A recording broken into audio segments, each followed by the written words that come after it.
I was lucky. Yeah, it seems that way, yeah. দেখছেন ভাই, বাংলাদেশের রিভিউ নষ্ট হয়নি, বরং অস্ট্রেলিয়ার স্নিক ও প্রযুক্তি খারাপ ছিল। তাতে ইন্টারভিউতে স্টিভ স্মিথ বলেছেন, সাংবাদিক তাকে প্রশ্ন করেছিল, আপনি কি তাহলে সত্যি আউট ছিলেন? জবাবে স্টিভ স্মিথ বলেছেন, I think so, yeah. হ্যাঁ অবশ্যই আমি আউট ছিলাম। আমি সত্যি আউট ছিলাম এবং আমি প্যাভিলিয়নের দিকে চলে যাচ্ছিলাম। যদিও প্রযুক্তি আমাকে বাঁচিয়ে দিয়েছে, এদিন ভাগ্য আমার সাথে সহায় হয়েছে।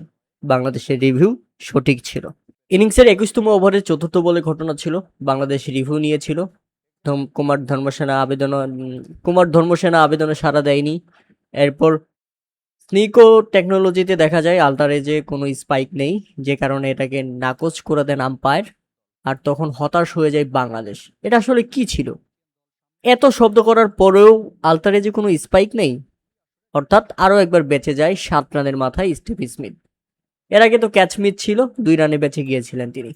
অবশেষে ম্যাচ শেষে তিনি স্বীকার করে নিলেন যে তিনি আউট ছিলেন এবং তাকে প্রশ্ন করা হয়েছিল যে প্রযুক্তি তাহলে ভুল ছিল। তিনি তখন বলেছেন, সামটাইম, মাঝে মধ্যে প্রযুক্তিও ভুল হয়। তার ব্যাটে যে বল লেগেছিল তিনি সেটা স্বীকার করেছেন।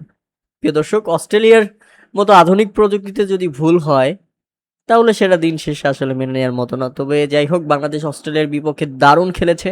অস্ট্রেলিয়া ২০০-র নিচে অল আউট হয়ে গেছে ১৯৮ রানে।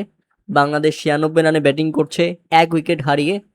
অস্ট্রেলিয়ার প্রথম দিনটাই বাংলাদেশ নিজেদের করে নিয়েছে। ধন্যবাদ সবাইকে।